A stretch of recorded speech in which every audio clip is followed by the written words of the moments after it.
Pelosok, Merangi, Jambi pada tahun 688. Dan pada saat itu bahasa Melayu telah berfungsi sebagai satu bahasa kebudayaan, yaitu bahasa buku-buku yang berisi aturan hidup dan sastra. Yang kedua, sebagai bahasa penghubung atau lingua franca, dapat menghubungkan satu daerah dengan daerah yang lain. Yang ketiga, bahasa perdagangan baik bagi suku yang di Indonesia maupun yang berasal dari luar Indonesia. Perkembangan bahasa Indonesia sudah merdeka. Bahasa Indonesia lahir pada tanggal 28 Oktober 1928. Pada saat itu, para pemuda dari berbagai pelosok Nusantara berkumpul dalam rapat. Para pemuda berikrar, satu, kami putra dan putri Indonesia mengaku bertumpah darah yang satu, tanah air Indonesia. Yang kedua, kami putra-putri Indonesia mengaku berbangsa yang satu, bangsa Indonesia. Ketiga, kami putra dan putri Indonesia mengaku menjunjung tinggi bahasa persatuan.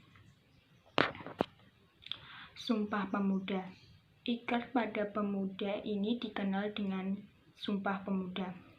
Unsur yang ketiga dari Sumpah Pemuda merupakan pernyataan tekad bahwa bangsa Indonesia merupakan bahasa persatuan bangsa Indonesia.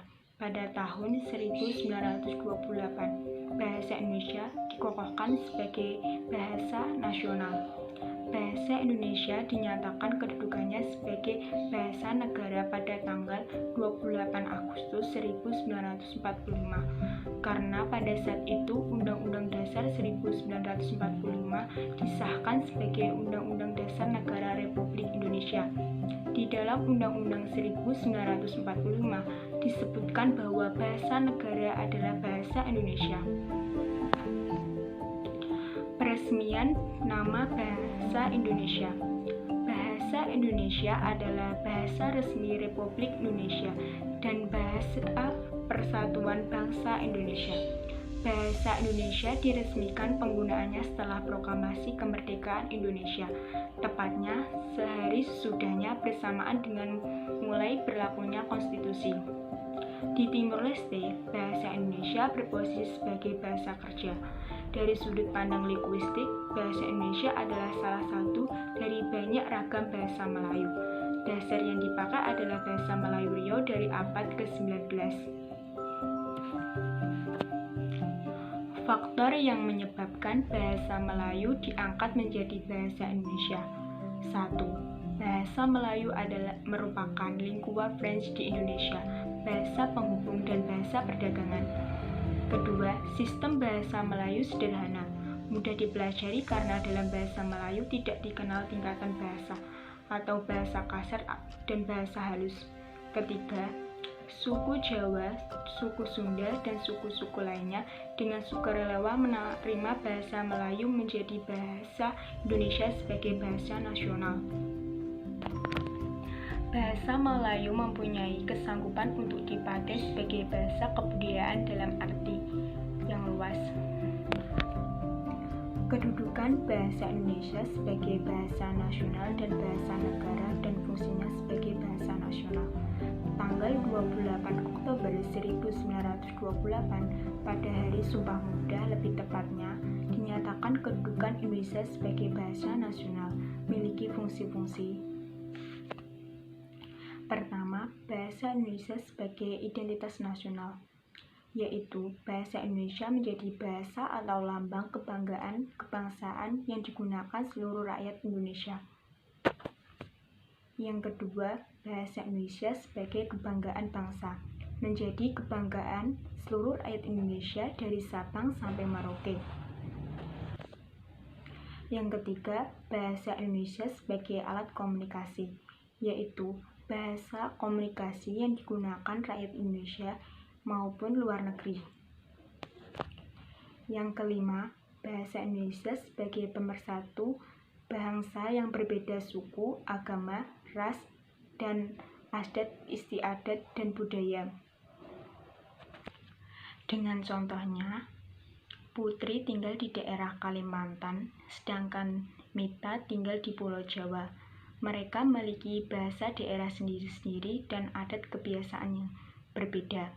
Dengan itu, mereka berkomunikasi dengan bahasa persatuan, yaitu bahasa Indonesia. Itu merupakan fungsi bahasa Indonesia sebagai pemersatu bangsa dengan suku, agama, ras, dan adat budaya. Adapun penjelasan tanggal 25–28 Februari 1975 hasil perumusan Seminar Politik Bahasa Nasional di Jakarta. Bahasa Indonesia sebagai bahasa resmi kenegaraan.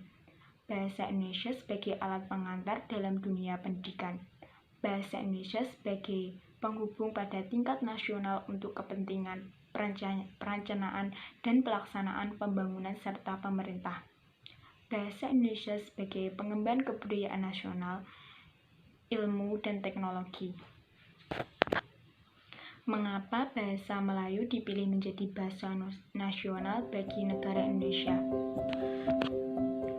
Karena yang pertama, dibandingkan dengan bahasa lain, yaitu bahasa Jawa, yang menjadi bahasa ibu bagi sekitar setengah penduduk Indonesia, bahasa Melayu merupakan bahasa yang kurang berarti.